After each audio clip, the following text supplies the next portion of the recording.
Hello student, कैसे हैं आप सब। आज की टॉपिक है इलेक्ट्रोकेमिस्ट्री यानी वैद्युत रसायन। ठीक है, तो इसमें मेनली हम लोग किसकी बात करेंगे, अभिक्रिया के बारे में बात करेंगे यानी रिएक्शंस के बारे में बात करेंगे। तो इसमें सबसे पहले आएगा रेडॉक्स रिएक्शन। तो पहली हेडिंग होती है रेडॉक्स रिएक्शन। तो चलिए स्टार्ट करते हैं हम लोग। तो सबसे पहले समझ लेते हैं कि रेडॉक्स रिएक्शन होता क्या है। रेडॉक्स रिएक्शन, देखिए जो रेडॉक्स रिएक्शन होता है इसी को हम लोग क्या कहते हैं, हिंदी में रेडॉक्स अभिक्रिया कहते हैं। ठीक है, बस इसका अभिक्रिया, बाकी रेडॉक्स को रेडॉक्स नहीं बोला जाता है। तो देखिए रेडॉक्स अभिक्रिया क्या होती है कि यानी ऐसी अभिक्रिया है जिसमें अपचयन और ऑक्सीकरण दोनों साथ साथ होती हैं। ठीक है, यानी ऑक्सीकरण और अपचयन साथ साथ होती है, उसको क्या कहते हैं, रेडॉक्स रिएक्शन। यानी ऑक्सीडेशन एंड रिडक्शन दोनों होते हैं, उनको क्या कहते हैं हम लोग, रेडॉक्स रिएक्शन। ठीक है, तो अब देखिएगा इसमें हमने बताया कि इसमें दो रिएक्शंस होंगे, यानी दोनों को मिला के कहेंगे हम लोग रेडॉक्स रिएक्शन।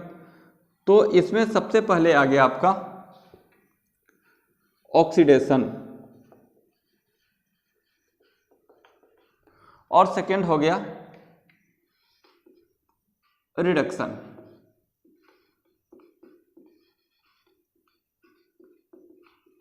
तो ऑक्सीडेशन मीन्स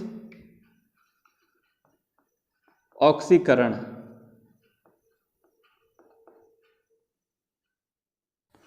और इसका मतलब हो गया अपचयन।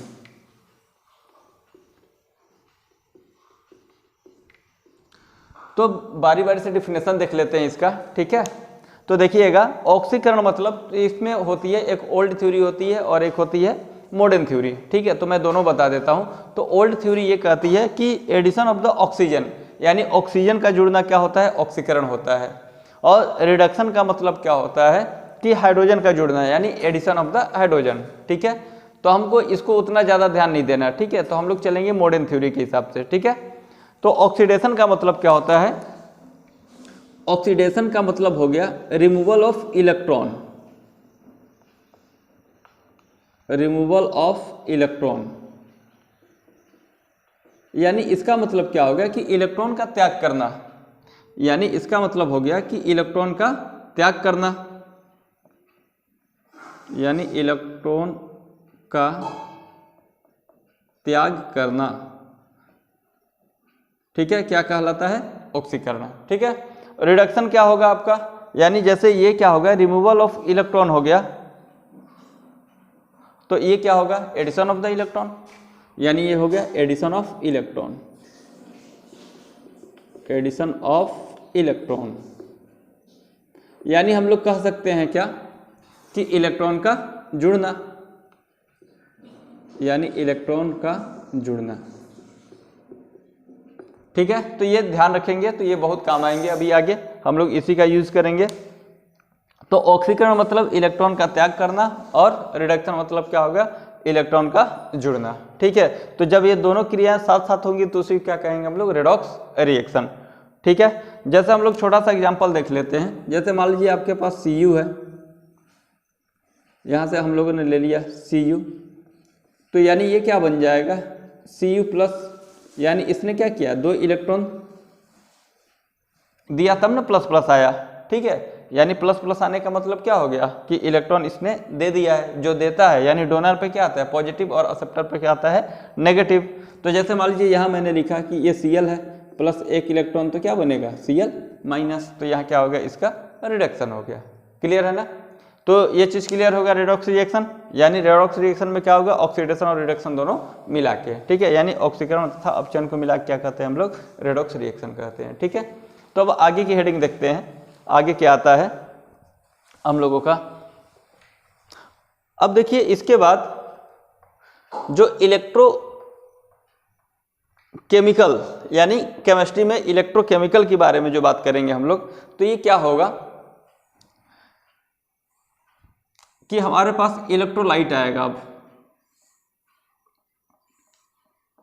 यानी इलेक्ट्रोलाइट। ध्यान दीजिएगा, इलेक्ट्रोलाइट मतलब क्या होगा, वैद्युत अपघट्य, वैद्युत अपघट्य। तो वैद्युत अपघट्य क्या होता है यानी ऐसे सॉल्यूशन यानी ऐसे विलयन जिसमें से इलेक्ट्रिसिटी कंडक्ट की जा सकती है, ठीक है, यानी the solution which conduct electricity. यानी कहने का मतलब क्या होगा कि जो हमारे पास क्या है इलेक्ट्रिसिटी को कंडक्ट करती है उसको क्या कहते हैं, वैद्युत अपघट्य कहते हैं। यानी इसमें अगर हम लोग वैद्युत धारा दे यानी इलेक्ट्रिक करंट दे तो ये क्या होगा, आयन के रूप में टूट जाती है। यानी ऐसे जितने भी विलयन होते हैं जिनमें विद्युत धारा देने पर यानी इलेक्ट्रिक करंट देने पर आयन के फॉर्म में टूट जाते हैं, क्या कहलाते हैं, वैद्युत अपघट्य। नाम से क्लियर है, वैद्युत अपघट्य यानी विद्युत देने पर अपघट्य मतलब टूटना, ठीक है ना, बहुत सिंपल है, नाम में ही आधा से अधिक डेफिनेशन क्लियर हो जाते हैं, ठीक है। तो अब इसमें मैंने बता दिया, तो इनकी क्या होगी, कुछ ना कुछ कंडक्टिविटी होगी, ठीक है, कुछ कंडक्टेंस होगी, रेसिस्टेंस होगी, ठीक है, ऐसे सब सारी चीजें हम लोग ध्यान देंगे अभी, ठीक है। तो बारी बारी से देख लेते हैं। तो सबसे पहले क्या हो गया कि इलेक्ट्रोलाइट का रेसिस्टेंस कितना होगा, तो अब उसका डिफिनेशन अगर लिखना हुआ यानी प्रतिरोध, ठीक है, तो सबसे पहले प्रतिरोध की बात कर लेते हैं। तो यानी पहला इसमें आ गया कि वैद्युत अपघट्य का प्रतिरोध यानी प्रतिरोध यानी रेसिस्टेंस, यानी रेसिस्टेंस ऑफ इलेक्ट्रोलाइट। तो देखिए कहने का मतलब है कि the resistance offered by electrolyte, यानी the resistance offered by electrolyte that is called resistance. यानी कहने का मतलब क्या होता है कि ये क्या करती हैं कि इलेक्ट्रिक को पास होने में थोड़ी सी क्या करेंगी, जो अवरोध उत्पन्न करती हैं, ठीक है, जो उसको क्या करती है, इलेक्ट्रॉन को फ्लो होने से रोकती है, वही क्या कहलाता है, रेसिस्टेंस। तो रेसिस्टेंस का मतलब ही होता है अपोज करना, ठीक है। तो यानी कहने का मतलब है कि अब यहाँ से प्रतिरोध तो समझ हो गया, यानी इलेक्ट्रोलाइट जितना ही रेसिस्टेंस ऑफर्ड करेगा वही क्या है, इलेक्ट्रोलाइट का रेसिस्टेंस है, यानी प्रतिरोध है। तो यानी अब यहाँ सिंपली प्रतिरोध को कैसे लिखा जाता है, आर से लिखा जाता है, ठीक है। अब बारी आती है हमारी चालकता की, इसी को चालकत्व भी कहते हैं, ठीक है, चालकता या चालकत्व यानी कंडक्टेंस।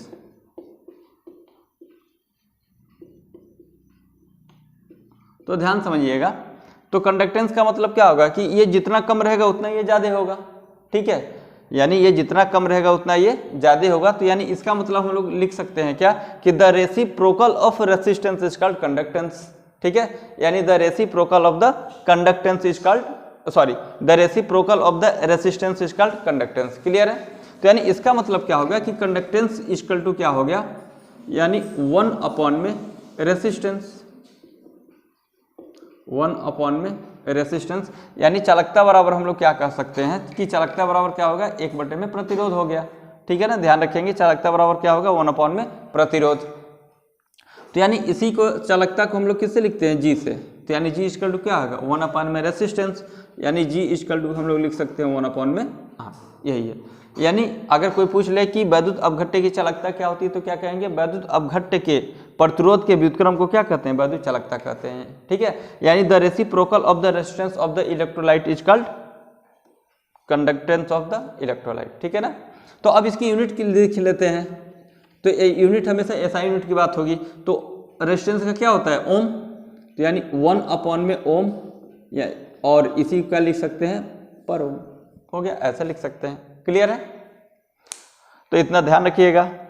अब देखिए इसके बाद रेसिस्टेंस हो गया, ठीक है, कंडक्टेंस हो गया। अब एक बारी आती है, ठीक है, रेसिस्टिविटी की, ठीक है, रेसिस्टिविटी क्या होती है उसको देख लेते हैं।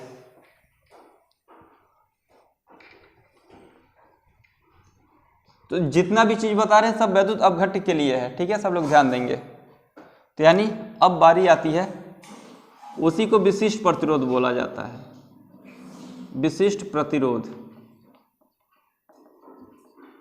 यानी रेसिस्टिविटी, स्पेसिफिक रेजिस्टेंस भी कहते हैं, स्पेसिफिक रेजिस्टेंस या तो रेसिस्टिविटी, इसी को बोला जाता है।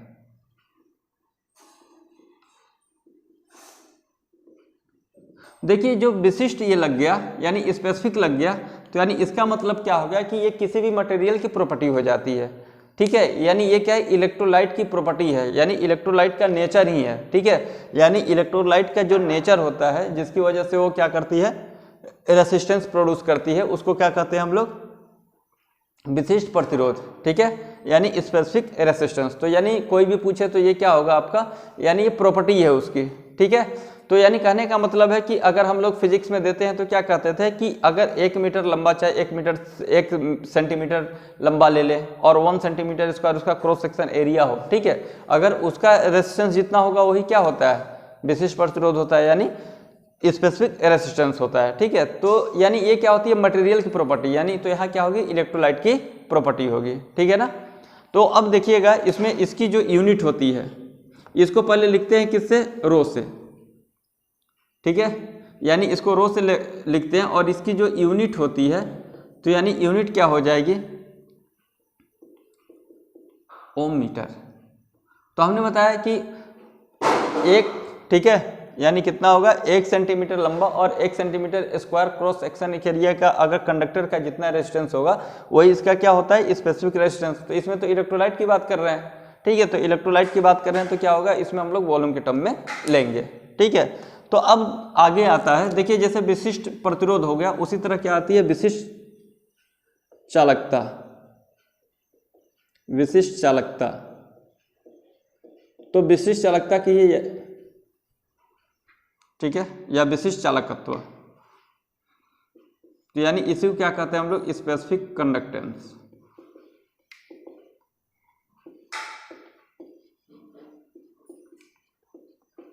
यानी क्या हो जाएगा, कंडक्टिविटी। तो ध्यान रखिएगा कि इसको किससे लिखते हैं हम लोग, तो ये क्या होगा, इसका अपोजिट, यानी ये भी क्या होगी, उसकी प्रॉपर्टी होगी ना, विशिष्ट है तो क्या होगा, उसकी प्रॉपर्टी होगी, यानी ये भी क्या है, इलेक्ट्रोलाइट की प्रॉपर्टी है। अगर एक कंडक्टर की बात करते हैं तो कंडक्टर की प्रॉपर्टी है, ठीक है। तो यानी इसका मतलब जब इसको हम लोग लिखेंगे विशिष्ट चालकता इक्वल टू क्या होगा, 1 में विशिष्ट प्रतिरोध, 1 में विशिष्ट प्रतिरोध हो जाएगा। तो अब ध्यान दीजिएगा कि 1 में विशिष्ट प्रतिरोध हो गया तो इसको हम लोग लिखते हैं ऐसे, ये कापा पढ़ा जाता है, तो कापा इक्वल टू क्या हो गया, 1 में रो। तो अगर डिफिनेशन देना हो तो क्या कहेंगे, the reciprocal of the specific resistance is called specific conductance, ठीक है। तो अब इसका मतलब अब हिंदी में करना हुआ तो क्या करेंगे कि विशिष्ट प्रतिरोध के व्युत्क्रम को क्या कहते हैं हम लोग, विशिष्ट चालकता कहते हैं, ठीक है। तो ये हो गया। अब इसकी यूनिट की बात करें तो क्या हो गया आपका, ठीक है, अगर कापा की यूनिट की बात करें तो क्लियर है कि पर, इसका तो हम लोगों ने निकाला है, यानी 1 में, यानी 1 होगा ओम मीटर, सेंटीमीटर भी कर सकते हैं इसको हम लोग, और करके ओम सेंटीमीटर भी लिखा जा सकता है, कोई प्रॉब्लम नहीं है, ठीक है। तो यहाँ की बात करें तो ये कितना होगा आपका, यानी पर ओम पर मीटर भी लिख सकते हैं, ठीक है, या तो पर ओम पर सेंटीमीटर भी लिख सकते हैं, ठीक है ना, ये दोनों होता है, कोई दिक्कत नहीं आनी चाहिए इसमें, कोई दिक्कत, ये सब आगे यूज है, ठीक है। तो अब ध्यान दीजिएगा, इतना हो गया, ये सब क्या है, इलेक्ट्रोलाइट की प्रॉपर्टीज हैं, ठीक है, यानी कौन सा इलेक्ट्रोलाइट हम लोग लिए हैं ये उसकी प्रॉपर्टी है, ठीक है। तो जैसे मटेरियल चेंज होगा तो ये चेंज होगा, ठीक है, मटेरियल चेंज होने के साथ ही चेंज होगा, इस पर टेम्परेचर प्रेशर का ज़्यादा इफेक्ट नहीं पड़ता।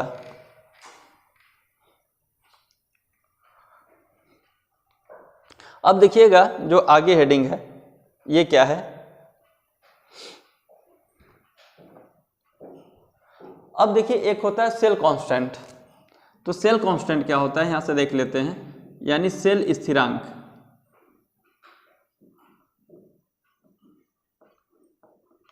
यानी सेल कांस्टेंट।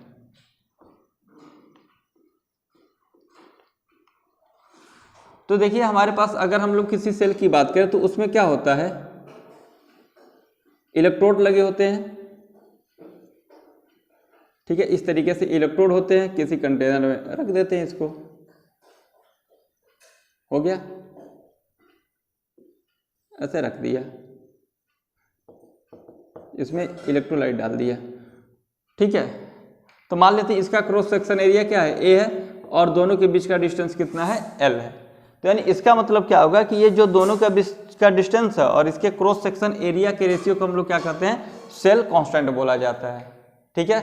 यानी इसका मतलब क्या हो गया कि इलेक्ट्रोडों के बीच की दूरी तथा इलेक्ट्रोड के अनुप्रस्थ काट के क्षेत्रफल के अनुपात को क्या कहते हैं हम लोग, सेल कांस्टेंट कहते हैं। क्लियर है, यानी सेल स्थिरांक कहते हैं। यानी the ratio of the distance between two electrodes to the cross section area of the electrode. ठीक है, तो यानी इसका मतलब क्या हो गया कि सेल कांस्टेंट इक्वल टू क्या होगा, यानी डिस्टेंस कितना है, L है, और क्रॉस सेक्शन एरिया क्या है, A है, यानी L/A। ये क्या होगा आपका सेल कांस्टेंट हो गया। ठीक है, तो मैंने डिफिनेशन बोल दिया है, सब लोग नोट कर लेंगे। ठीक है।